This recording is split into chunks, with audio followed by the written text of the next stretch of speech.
Bom dia, crianças, tudo bem? Eu continuo com muitas saudades, esperando, ansiosa para a gente voltar para o projeto. E hoje eu quero falar com vocês sobre um assunto bem importante, que é sobre a paternidade de Deus. E eu vou citar aqui onde que está aí o texto sobre o filho pródigo, mas antes de eu falar sobre ele, eu quero falar sobre mim, sobre Deus como meu pai. Como eu já contei pra vocês a minha história, né, sobre o que eu passei na vida e tal, mas assim, sobre especificamente a questão da paternidade. Eu não fui criada pelo meu pai biológico, né, eu fui criada pelo meu padrasto, e então, por dificuldades de relacionamento que eu tinha com meu padrasto e por não ter tanto vínculo afetivo com o meu pai, chamar os dois de pai era natural. Não era assim, nossa, representava alguma coisa assim, sabe? Tipo, é o maior amor do mundo, sabe? Diferente da palavra mãe. E aí, na adolescência, acho que eu já tava com uns 15 anos, eu já conheci o Senhor, né? E tava falando com ele e começou a me vir, assim, uma angústia, sabe? Uma coisa ruim. E aí eu comecei a perguntar pra Deus o que que era e tal. E eu sempre tive muito respeito, assim, muito temor, assim, né? De respeito pelo Senhor. E aí o Senhor pegou e falou assim: eu quero que você me chame de pai. E aí ficou tipo, essa palavra ela era meio vazia, sabe? Ela não expressava tudo o que eu sentia pelo Senhor e representava algo na terra que era falho, né? Então eu não estava conseguindo chamar Deus de pai, porque eu falava: Deus, você é muito mais do que isso, Deus, você é uma pessoa muito melhor do que isso, e fiquei nisso, sabe? Até descobrir, né, que a gente tem um referencial de pai terreno, né, de pessoa que é o nosso pai aqui na terra, o que representa o nosso pai aqui na terra, e pessoa vai ter pecados, vai ter erros, e realmente não tem como comparar pessoa com Deus, mas ele quer nos revelar um amor que é perfeito, sabe? Aí, em uma conversa que eu tive com a minha tia, ela pegou e falou assim: o nosso erro é comparar o amor de Deus com o amor de pai. Porque o amor de pai, ele é de supridor, né? O pai não deixa faltar comida, o pai trabalha. O amor de mãe é sacrificial, ou seja, a mãe deixa de comer para dar comida pro filho. Não que o pai não faça isso, né? Mas parece que é mais, sabe? E daí ela falou: o amor de mãe poderia ser comparado do pai. Indiferente do que o filho faz, a mãe ama. O pai às vezes não consegue lidar com isso, sabe? Tem pai que deixa o filho com a mãe, vai viver a sua vida como se nada tivesse acontecido. E a maioria das mães não consegue fazer isso. Então ela falou isso, né? E eu fiquei com isso, tipo, então o amor de Deus é comparado ao amor de mãe. Entendi. Até que o Senhor mesmo me revelou que não, que assim, o amor de Deus era para ser o amor do pai. Imagina se a gente pudesse ter uma mãe que ama a gente dessa forma sacrificial, sabe? Dessa forma maravilhosa que as mães amam os filhos, e além disso a gente tivesse um amor de pai como o amor de Deus. Imagina quanto amor ia cercar as pessoas. Imagina as pessoas crescerem com uma identidade muito melhor, sabe? Eu passei por vários problemas na vida por isso, assim, porque eu perdi minha mãe muito cedo, né? Então, querendo ou não, eu tive pouco contato que eu lembre da minha mãe, que a gente tem memória de 6 anos em diante, né? Eu perdi minha mãe com 11, então na minha vida eu vivi, que eu lembro com a minha mãe, né, de lembrança, 5 anos só. E o meu pai, quando eu morava com a minha mãe, eu não tinha muito contato com meu pai. Morei com meu pai 2 anos e depois também ainda tive dificuldade, assim, de ter contato, né? De ter intimidade, de poder contar. Então, eu realmente senti falta disso. E essas coisas me fizeram ser uma pessoa insegura, em alguns momentos durante a vida o Senhor vai nos tratando, vai nos arrumando, né? Mas são falhas na nossa identidade que são geradas lá na infância, da forma com que você foi tratado pelo teu pai, da forma que você foi tratado pela tua mãe, da forma que você foi tratado pela pessoa que era responsável por você. Então, essas coisas influenciaram negativamente na minha vida. E se eu tivesse tido a minha mãe por mais tempo, com esse amor de entrega, de fazer tudo pelo filho, e ainda tivesse mais esse amor, sabe, comparado ao de Deus aqui na terra, nossa, com certeza a minha vida hoje seria muito melhor, né? Então, assim, talvez você possa estar pensando agora, né? Mas eu não tenho como mudar o meu pai. Eu não tenho como mudar a minha mãe. Não tem mesmo, e ninguém tem que mudar ninguém. Quem transforma as pessoas é Deus. Mas assim, pare e pense que um dia essa pessoa pode ser você. Você pode ser o pai, você pode ser a mãe. Daqui, claro, bastante tempo, né? Quando vocês forem adultos. E não se esqueçam disso, que vocês podem fazer a diferença dentro da sua família. Daí, era sempre isso que trazia esperança pra mim. Tá, a minha família pode não ter sido tudo aquilo que eu sonhei, mas um dia eu vou formar uma família e posso fazer com que essa família seja aquilo que eu sonhei.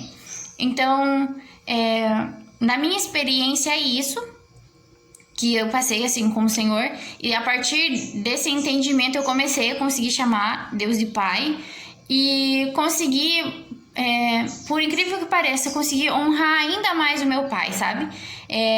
Que daí eu ficava tipo, tá, o amor de Deus é como o do pai, e o do pai deveria ser como o de Deus. Então, se tem essa coisa tão importante, isso significa também que eu tenho que honrar o meu pai da mesma forma, sabe? Tipo, eu preciso ver dentro do meu pai Deus e fazer pelo meu pai o que eu faria por Deus. E, nossa, mudou muito assim, melhorou bastante o meu relacionamento com o meu pai. E o que eu queria dizer assim, né, de moral da história, que Deus, ele quer ser o nosso pai. Talvez você não tenha, talvez você tenha e ele seja distante, talvez o teu pai seja maravilhoso, talvez a tua mãe cumpra o papel do teu pai, mas eu quero te dizer que tem um pai perfeito te esperando e ansioso para poder pegar você no colo e fazer coisas incríveis com você. Ansioso para ouvir você falar sobre como foi o teu dia, por mais que ele tenha visto tudo, quando você conta para ele é como se ele estivesse ouvindo pela primeira vez. Então, a história que eu vou colocar aqui do filho pródigo é de um filho que tinha um bom pai, que ele tinha essa referência de amor de Deus, mas o filho não se enxergava como filho. E no caso eram 2 filhos, o filho pródigo e o irmão mais velho.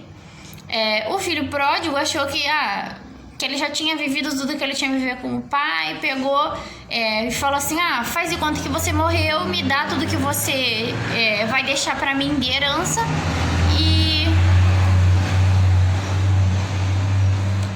Desculpa o caminhão. E aí eu vou pegar esse dinheiro e eu vou viver minha vida. E ele decidiu viver longe do pai.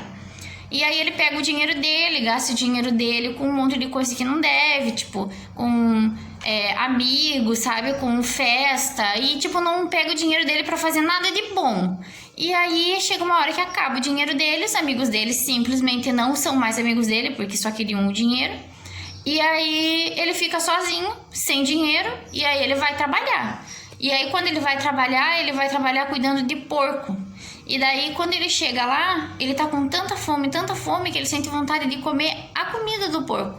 E aí ele lembra assim, tipo, meu pai, ele também tem pessoas que trabalham pra ele, né, empregados. Só que eles têm pão, eles têm comida, eles não vivem isso que eu tô vivendo. Eu vou voltar pra casa do meu pai, vou pedir perdão e vou pedir pra ele, pra eu trabalhar pra ele. Pelo menos assim, né, eu vou ter uma vida mais digna, melhor. Aí ele decide voltar. Quando ele tá chegando, o pai dele já tava esperando, ansioso, sempre tava ali, tipo, olhando pra ver se o filho ia voltar, porque ele ansiava por isso, ele desejava que o filho voltasse. E aí quando o filho chega, ele fala, ah, eu pequei contra você, eu pequei contra os céus, e eu voltei para ser o tipo de emprego e ser teu empregado. E aí o pai dele pega e fala, não, você é meu filho, que é como se você tivesse morrido e voltado à vida. E daí ele troca a roupa do filho, coloca um anel de, tipo, representando um novo compromisso com o filho.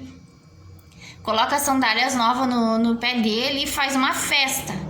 Nisso, o filho mais velho aparece e fala, poxa, pra mim você nunca fez nada, pra mim você nunca me deu nada. Nunca pude fazer uma festa pros meus amigos aqui e fazer um churrasco. E aí agora esse teu filho voltou aí e daí você vai fazer festa. Daí, tipo, o pai pega e fala, meu filho, tudo que eu tenho é teu. O que quer dizer assim, né? A moral da história. Eram dois filhos que tinham um pai maravilhoso, como nós temos um pai maravilhoso, que é Deus perfeito, só que tiveram duas reações diferentes ao amor.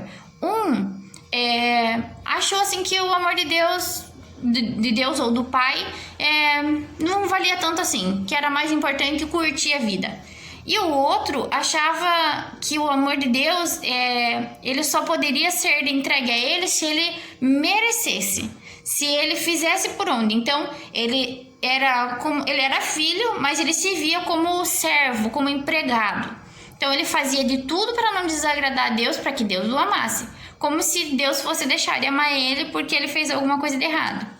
E aí, quando o primeiro filho se arrepende e percebe, tipo, o valor desse amor, ele retorna e se arrepende. E aí, nisso, mostra-se o coração do segundo filho, que se vê como servo. Então, assim, nesses dois exemplos, a gente pode ser o primeiro exemplo depois que aprendeu. Que a gente dê valor, sim, ao amor de Deus, como o filho pródigo não deu de início, mas que a gente não precise passar por essa experiência, que a gente sirva a Deus como o filho mais velho servia, mas que a gente não pense que é por servir a Deus que Ele nos ama. Ele nos ama porque Ele nos ama, não é merecimento. Então, o que eu queria falar para vocês hoje era isso, que Deus é o nosso Pai, que Ele é perfeito, que mesmo que a gente tente comparar o amor do nosso Pai da Terra com o amor de Deus é muito maior, e que Ele está esperando a gente para ser o nosso Pai, como às vezes o nosso Pai não é, e que a gente tem que se ver como filho de Deus, não como empregado de Deus, e também não desmerecer o amor de Deus. Era isso que eu tinha de falar para vocês. Eu vou gravar uma música agora que fala sobre essa vontade de estar com Deus, sabe? O que é pra gente esperar, assim, de Deus, tipo, que não importa se a gente erra como filho pródigo, não importa se a gente tá tentando acertar por merecimento como o filho mais velho, ou se a gente realmente entende o valor do amor de Deus de qualquer forma, indiferente se a pessoa conhece a Deus ou não, Deus vai continuar amando como filho, tá? É isso que eu queria falar pra vocês, espero que vocês tenham uma boa semana e daqui a pouco eu vou colocar a música aqui. Beijo!